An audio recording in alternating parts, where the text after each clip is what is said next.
I want to show you an innovative program used to build churches. My program is a unique way that rewards those who were able to give large sums of money to their church or to their family or friends, or can even be used to increase their own cash flow. This program will reveal how owners of large assets are able to donate to their family members or church, receive an income for life for doing so, and have the very same asset returned back to their estate tax-free upon their death. I see 3 reasons to use such a unique strategy: as a means to donate large sums of money to the church or building fund, as a means to pass large sums of cash to their loved ones while they're still alive, as a way for asset holders to increase their own cash flow. This strategy revolves around 2 traditional financial products: a pension for life and a life insurance policy. Permit me to give you a few examples. Now let's look at the situation of Joe, age 72, and Ruth, age 67, who have 6 grandchildren. They'd like to help all of the kids with the cost of an education. They just don't know if they want to permanently part with some of their assets in order to do it. How might we be able to help their family with no out-of-pocket cost to them and without depleting their assets? Joe and Ruth have some large assets, including $1.2 million in CDs with very low interest rates. Now, what if we had them loan each of their grandchildren $200,000? These loans would require an annual interest payment of 4%, or $8,000 per year from each child. That means that if each of Joe and Ruth's grandchildren receive $200,000 cash, they will each also be obligated to pay Joe and Ruth interest each year on the loan of $8,000 per year, assuming an annual interest rate of 4%. Of the $200,000 each grandchild receives, they'll deposit $156,785 into a medically underwritten pension for life on the life of Joe. It would generate income for each of the grandchildren at $16,000 per year for as long as Joe is alive. From the income of $16,000 per year, they will buy a life insurance policy on the life of Grandpa Joe in the amount of $200,000 at an annual premium cost of $7,840 per year, so that they can repay the loan when Joe dies. So let's summarize. Out of the $200,000 they have to deposit for the pension, $156,784. That gives them an annual pension income of $16,000 per year. Out of that, they pay 2 payments. One is the life insurance premium of $7,840, and the other is the interest payment to the grandfather in the amount of $8,000. That leaves each grandchild available cash $43,216. But now, Joe and Ruth's estate got back the full $1.2 million tax-free upon the death of Joe. But what if Joe and Ruth wanted to help their church instead? They could create an LLC and loan the money to it, and could donate the same $259,296 and receive a nice tax write-off. If yours is like most churches, then you would rejoice if you could help your members prosper. This strategy helps members enjoy returns that they would not find elsewhere unless they placed their money at great risk. Bob and Brenda have approximately $600,000 in an IRA. They want more benefits for them and their heirs and less to go to the IRS. Do you think they will probably pay more taxes or less taxes in the future? After a feasibility study, we determined that Bob was not insurable, but his wife was. We were able to purchase a $500,000 no-lapse policy, good to age 125 on Brenda, with a premium of $9,175.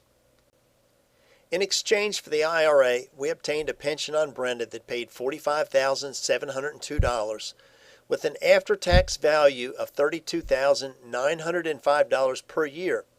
The client paid the life premium of $9,175, which left them a net return of $23,730. That is a net return of 4.74%, or the tax equivalent of 6.58%. But it gets better. Depending on their tax bracket, their heirs might have gotten anywhere from $300,000 to $350,000, but now their heirs will receive the full $500,000 tax-free. We have multiple strategies that help families increase their cash flow. We need 8 to 12 weeks to determine what method would benefit them the greatest. Let's look at the example of Jack, age 70, who has an account with a balance of $750,000 that he does not need to generate current income. Jack would like to donate to his church during his lifetime, but would also like to pass the $750,000 on to his heirs. Jack decides to buy a pension that will pay him an annual income of $70,100 for the rest of his life. After taxes, Jack's payment from the pension will be $63,938. From the pension income, Jack is going to use $26,969 to pay the premium on a life insurance policy with a death benefit of $750,000 to replace the value of his asset upon his death. This leaves $36,939 per year for Jack to use as he wishes. In this case, Jack is using $30,000 to give to his church every year, resulting in a charitable deduction of $15,000 each year the donation is made, resulting in a $3,750 tax reduction for his donation. Jack has created an after-tax annual benefit to his church of $30,000 and provided a life insurance policy to replace his asset and has increased his after-tax income by $4,527. And also, the beneficiaries of the life insurance death benefit will receive the proceeds of the $750,000 income tax-free. Now here are the benefits from this transaction. The donation to his church is $30,000 a year.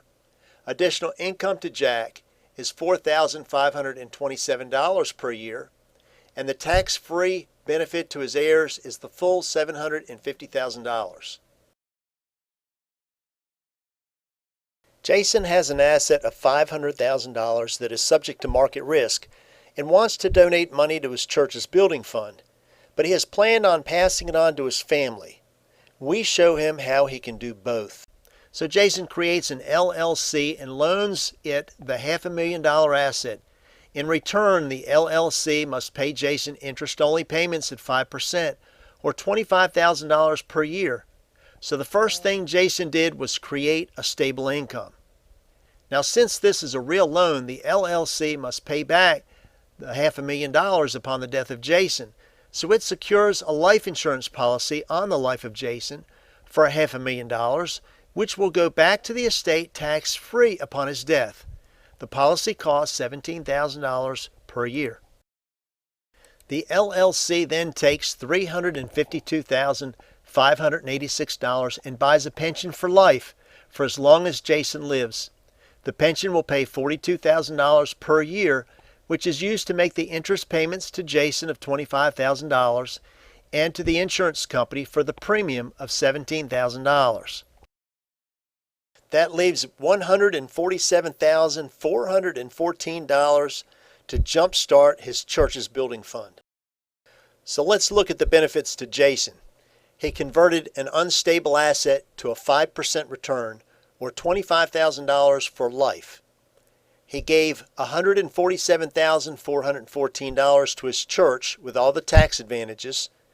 He left his estate the full $500,000 behind tax-free. And he left his legacy while yet still alive. To explore possibilities, all we need to do is to obtain medical records and complete a feasibility study. No applications are required. Results take 8 to 12 weeks, and the study is reviewed by a team of experts who negotiate with the insurance companies and obtain legal advice. Now, possible sources of the assets include houses, real estate, IRAs, CDs, large life insurance policies with cash built up, stocks and bonds, or annuities. By using smart money techniques, churches can raise large sums of money or bring great benefits to its members. All it takes is one donor and a church can transform itself without prolonged fundraisers or placing a burden on those who are often the ones who can least afford to give. What I have shared here could be the answer to your prayers.